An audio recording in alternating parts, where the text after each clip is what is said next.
Welcome to the KSHB 41 Women's History Month special. I'm Caitlin Canute. Over the next 30 minutes, we're going to highlight some of the stories we've told you throughout the month, featuring women who are breaking glass ceilings and making a difference. First, meet a local Chiefs fan who just happens to have some of the players on speed dial. She's making history here in Kansas City as the first and only local female sports agent. This was some mementos from when I was with the Kansas City Chiefs. Amanda Carlo has more than her fair share of Chiefs memorabilia. Just an obscene amount of hats. As well as a plethora of priceless memories, like being along for the ride during the Chiefs' first Super Bowl parade. You know, going to work with the Chiefs was just a dream job, like unbelievable. That was so amazing. I think 10-year-old Amanda would have thought, there's no way. During that time, she worked directly with players, helping them connect with various nonprofits. Through my time there, nearly 5 years, I saw, I guess, a gap in the market that really inspired me to potentially be a person for the players that they could trust. Players noticed, and soon they were the ones cheering her on. Several of the players and many of the former players that I worked with, they were like, Amanda, you should really do this on your own. Realizing starting her own business would also allow her to spend more time with her 2 young children and her husband, Amanda took the players' advice and a leap of faith and formed Gold Griff Athlete Agency. You know, that's one of the reasons I started this agency is like they need all the trusted resources in their corner that they can get. Her first clients were big names from seasons past. Tim Grunhard, Dante Hall, Will Shields, Jamal Charles, Derek Johnson, and Christian Okoye, just to name a few. We were able to align a lot of those former players with different partnerships, opportunities, events, nonprofits. So this is a book that Tim Grunhard wrote. She even helped Grunhard with his lifelong dream of writing and publishing his own book. It's truly the biggest honor and makes me feel emotional thinking about for them to have that trust in me. From there, her client list quickly grew to include current players, including George Karloftis, James Winchester, and Mike Caliendo. Amanda handles all my marketing opportunities and social media accounts, and she really has taken a lot off of my plate. Yeah, having her in town, like if I have a speaking event that I'm going to, she'll be there right with me, like walking me through, knowing it, so I know exactly what's going on. And that proximity, Amanda refers to it as her superpower, as the only major sports marketing agent in the Kansas City metro. And I think there's these huge agencies that have the manpower in New York and LA, and they have rosters that are 300 deep, and but do they know what's going on in Kansas City? And it's not just football players she's helping. Her client list includes former Sporting KC standout Matt Beasler, as well as a new addition to the KC Current, 16-year-old Mila Brewer, former Chiefs assistant coach and current Detroit Lions assistant Mike Kafka, as well as the NFL Network's Cynthia Freeland. I'm always just bragging on my clients because I truly feel like I have the best ones, but they are all just incredible, amazing people. And no surprise, it turns out the feeling is mutual. 100% of the time, she's there for me 24/7. I've kind of, from afar, witnessed how she just goes all in. She doesn't care that there's not a lot of women in her field, or that there's not a lot of sports agents that are women. In fact, not only is she not intimidated by the fact that less than 20% of all sports agents and executives in the field are women, she's actively working to change that statistic by inspiring and helping others. Amanda has done a great job of just empowering women to be educated about different sports. That way you can see them yourselves in them. And then she also came out to Camp Win and was a guest speaker. And so it was really cool for her to talk to the girls, tell a little bit more about what she does, about her journey. She wants to show girls that you can work in sports. There's different ways to work in sports. Amanda also returns regularly to her alma mater, Missouri State, to speak to women interested in sports management. I have loved seeing over the years how many more girls and women are coming to those seminars. It just makes my heart so full. She even mentors some of those students as a way of inspiring more women to be fearless enough to follow in her footsteps. Caitlin Canute, KSHB 41 News. Kristen Gillette has worked her way up through the ranks, and she now serves as the athletic director at Park University, and she credits women leaders in sports for helping her get there. Had it not been a part of my life and me being a part of that organization, you would not be talking to me today. Women Leaders in Sports, a professional development organization based right here in Kansas City, has gone through many evolutions since its founding in 1979. We like to say we help women get in the room. We help them have influence while they're in the room, and then we help them and coach them to stay in the room. Gillette is grateful for the guidance. Representing the students and providing assistance to coaches to be their best, to have banners hanging of their accomplishments, getting them to graduation. There's something new every day that keeps it intriguing and exciting in this world. As women's sports continue to gain acceptance and an audience, the goal is to give women a voice behind the scenes as well. We bring a lot of great ideas to the table, and I find that we do this. We roll up our sleeves and we get after it, right? The research bears out that women are great leaders and that they bring skills to the table that actually help drive business results. With more than 6,200 members nationwide, Women Leaders in Sports provides a vital connection. From the female perspective, in a space where there's not a lot of us, it sure helps to be able to link arms and just say, how you doing? It's not about excluding men. It's not an either or, it's an add-on. It's like this is an upgrade to have diversity around the table to make all of those decisions. It's about lifting women to greater heights. We want these female athletes that everyone are talking about to have an opportunity to work and lead in the sports that they have impacted in so many ways. These are cultural shifts that we want to happen, and they don't happen overnight. And so it's like a tsunami. One centered in Kansas City. For KSHB 41, I'm sports business reporter Todd Palmer. This summer, a group of high school girls will be trading the classroom for the firehouse. Through Camp Fury, they'll learn what it takes firsthand to be a firefighter. Keep your feet planted for a second. We're going to lower you down just a little bit. This may be a drill, but the experience is the real deal. Women can't do this very physical job. Well, that's just simply not true. Welcome to Camp Fury, where teen girls get a chance to step into the boots of a firefighter. You'll watch a lot of these girls. Some of them will be timid in the beginning, but you watch by the end of the week, they're just full of confidence and they're cheering each other on. Throughout the week-long camp, the girls will learn CPR, EMS, do car stops, rescues, and even put out a fire. Our young girls, they don't realize it's an option. Like, it's not even on their radar. And we're trying to really impact that. I think I just want to do something that's going to help people. For girls like Alyssa Harris, just 4 years ago, she attended the camp. That's when I really knew, and I got to see them in action and do some evolutions. It was great. And then I went to the fire academy the following spring, and I'm a firefighter. It's pretty cool to watch that growth and know that you were a part of that. The camp also allows girls to see themselves in spaces they may have never imagined. This is a male-dominant field, and there's still, like nationwide, still less than 10% of women as a first responder. It's very encouraging and empowering to be a woman in a male-dominated field. It pushes me every day to do more. Fighting flames and stereotypes. You can be a strong woman, and still do what you want to do and be a mom as well. In KCK, Lanita Brooks, KSHB 41 News. A probiotic soda line is giving people a way to sip with intention. Coming up, I share the voice of a local woman entrepreneur who turned her story into a life-saving resource. I'm Gian Kim here at Casual Animal Brewing Co. But today we're not talking about craft beers. We're talking about this soda, specifically what's written on them. Not only do they taste good, but they have the potential to save lives. We all know the power of good conversation poured over drinks. A good drink is funny that way. It opens people up and starts conversations that don't always have an outlet.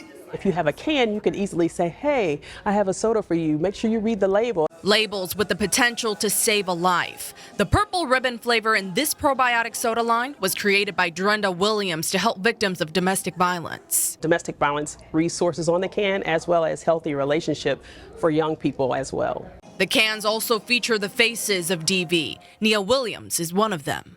Physical violence escalated up until the point where my partner did attempt to kill me. For her, shame and stigma kept her silent. I was very private At some point, I was hiding it from my mother. Do you think if somebody had handed you a soda can discreetly and said, read the label, something like that could have made an impact on your life? I really do think it would have impacted the way that I responded to my current situation. I sort of felt kind of like hidden in plain sight. So I think the discreet aspect is great. This is why Laura Gray, co-owner of Casual Animal Brewing Company, keeps the sodas stocked. They're one of 8 retailers. Especially since we've seen a rise in domestic violence over the last year. Any small piece that we can do to support women in our community, we want to make sure that we're doing that. 20 people lost their lives in 2025 to domestic violence in Kansas City, Missouri. It just goes to show that there's still a lot of work to be done. But Drenda hopes she can be an example that healing and forgiveness can be found even in the darkest of times. You know, I was a domestic violence victim, turned to survivor, small business owner. Now I have a soda out. Me being a woman at Women's History Month, it's just to showcase the resilience of women. Jian Kim, KSHB 41 News. From the outside looking in, these boarded up windows and doors tell one story. I'm Rachel Henderson, our Wyandotte County reporter, and I'm in KCK, where I met 2 women who are working to tell the stories inside of the Vernon Center and make its history known.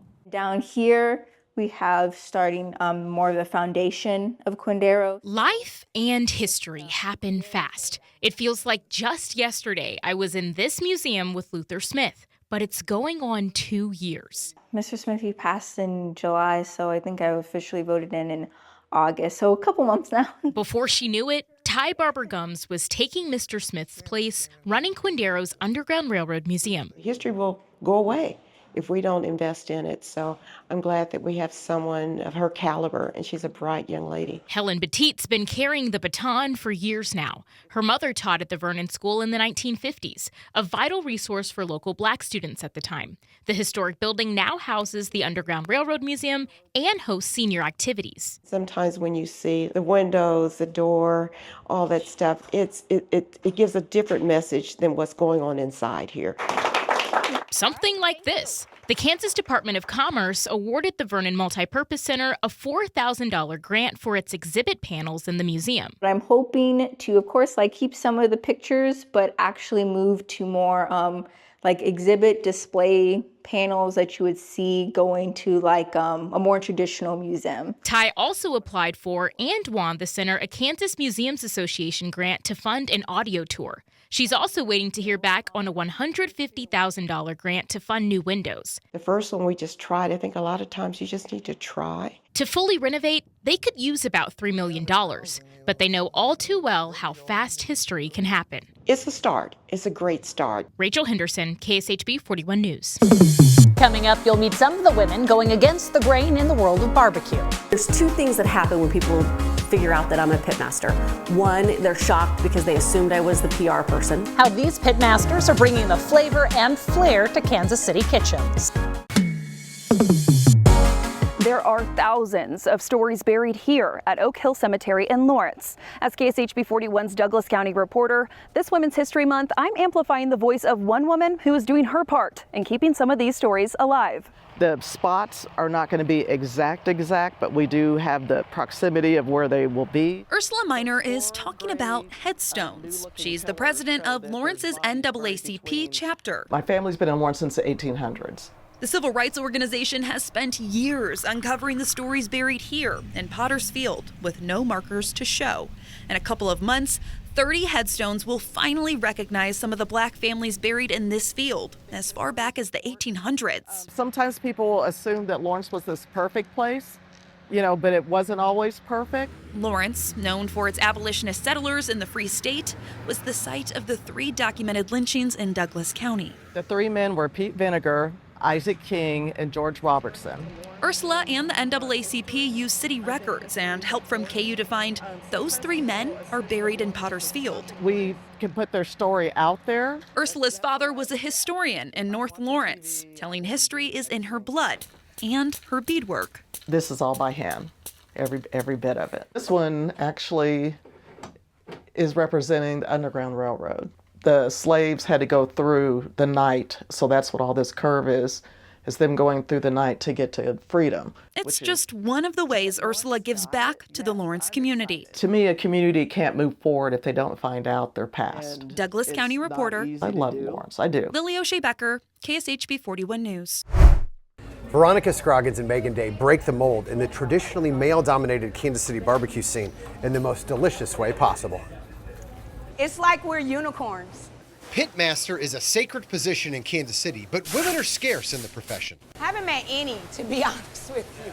The Jones sisters rocketed to fame after appearing on Netflix's Queer Eye series. The Jones sisters are like literally my heroes. Literally my heroes. But Veronica Scroggins struggled for an opportunity. It took me a little while to find somebody that would train me outside of my community. Originally, she wanted to work for a well-known Kansas City barbecue restaurant, but she was rebuffed. And he told me women don't cook in his kitchen. Instead, Scroggins cut her teeth under Todd Johns at Plowboy Barbecue and moved to Scott's Kitchen and Catering 4 years ago. V, man, she came to us by suggestion from Todd Johns, and we have not looked back. You know, she can be a bulldog, but there's passion all behind it. Megan Day, a pitmaster and co-owner for the Burt Finger BBQ competition team, understands Scroggins' fight. There's two things that happen when people figure out that I'm a pitmaster. One, they're shocked because they assumed I was the PR person. And then the other thing is what they say to my husband. It's always so amazing to me. They'll walk up to him and they'll say, "Oh, it's really nice you let her cook too." Megan and her husband Jason, who live in Lee Summit, can fill rooms with the trophies they've won. We have won Best World Champion Side Dishes 2 times at the American Royal in the last 3 years. They also have an award-winning line of rubs and sauces. I'm a tastemaker. I'm a crafty person. I like to do calligraphy. I like the details in those kinds of things. And so I think this is like meats and crafts for me. Winning drives Megan, while defiance is Scroggins' trademark. That just came because he told me I couldn't do it. I think that's what really makes me good at it, is the fact that I don't want to fail. And I like when people tell me my food is good. Boy, is it. Celebrating Women's History Month in the barbecue capital, I'm Todd Palmer, KSHB 41 News. Still to come, a Prairie Village mother is sharing her story for the first time, all as a warning for other expecting moms. It has taken a very long time to kind of wrap my mind around the severity of what happened. How she's hoping her story might help save a life. Our last story highlights a Prairie Village woman with a warning for expecting moms. After a near-death experience, she wants to make sure other women know what to watch for. I'm grateful she shared her voice with me so I can share it with all of you. Can I put those in? Oh no, I did not get my yuck today. You didn't get your luck? You don't think so? You don't know yet. When it comes to the Petersons, Can I go first? Yep, you can. Kaylee and Nate are quick to tell you. 2 Codys and a panda. 4-year-old Mac was the missing piece that completed their family. It was everything we had ever dreamed of and more. Literally a little tiny miracle. However, the biggest miracle surrounding his birth was the near-death experience Kaylee faced just days after he was born. We were like, we're getting the hang of this thing. We're, 6 days. We're like, all right, let's do this. And then next thing we knew, we were at the hospital shortly later that afternoon. I went from feeling wonderful and a great day to not being able to breathe, not being able to catch my breath. Yeah, I was thinking I am a first-time mom. This is normal. This must be hormone related. It is probably my body adjusting. Her lips start turning blue. I'm like, I gotta call somebody. So the Petersons left their newborn with his grandparents and went back to the hospital. When they approached the front desk at the Advent Health ER, Kaylee could barely speak to even describe her symptoms as the nurse took her vitals. To this day, I thank God for the head nurse in charge who was, behind the desk, heard Kaylee's symptoms and kind of double took and said, wait, what were those? And as soon as he repeated them, they put Kaylee in a wheelchair and sprinted. They quickly found themselves in the room, surrounded by a team of doctors trying to determine the issue. It wasn't until a cardiologist came in that they learned the shocking cause. He told us it was basically, heart failure. And I think our jaws dropped to the floor. So Kaylee has something called peripartum cardiomyopathy, which is a fancy way of saying heart failure that developed somewhere during the last portion of pregnancy or up to the 6 months after delivery. If this is missed, it can cause serious consequence to baby or mom, including death. Luckily, her medical team was able to treat Kaylee with medication, although they say sometimes further intervention can be necessary. Still, it was a tough pill to swallow, especially because this happened in 2021 during COVID, so they weren't allowed to bring Mac back to the hospital to bond with Kaylee. I burst into tears and I'm like, will he even know me? It's been 4 days.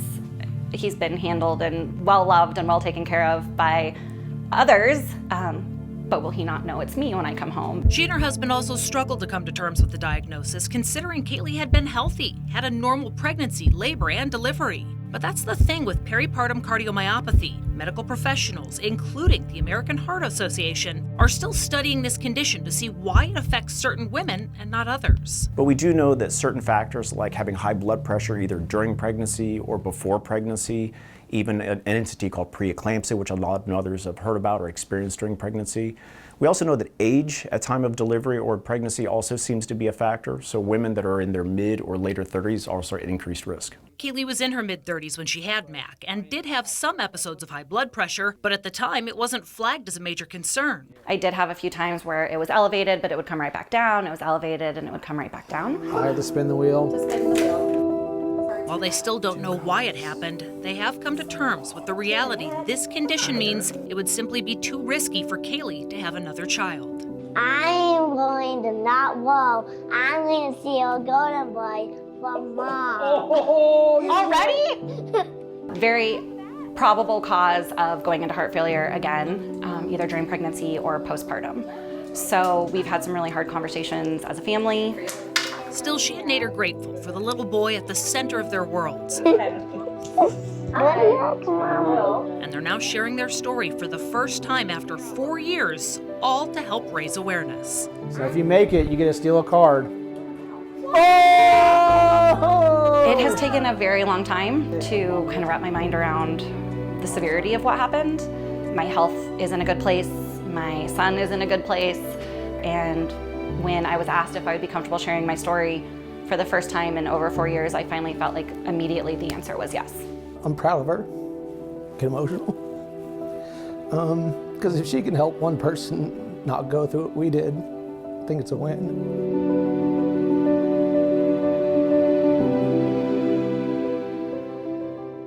Scan the QR code on your screen right now if you would like to see these stories and much more on our website, KSHB.com. In the meantime, thank you so much for joining us for this Women's History Month special. We hope you have a great day.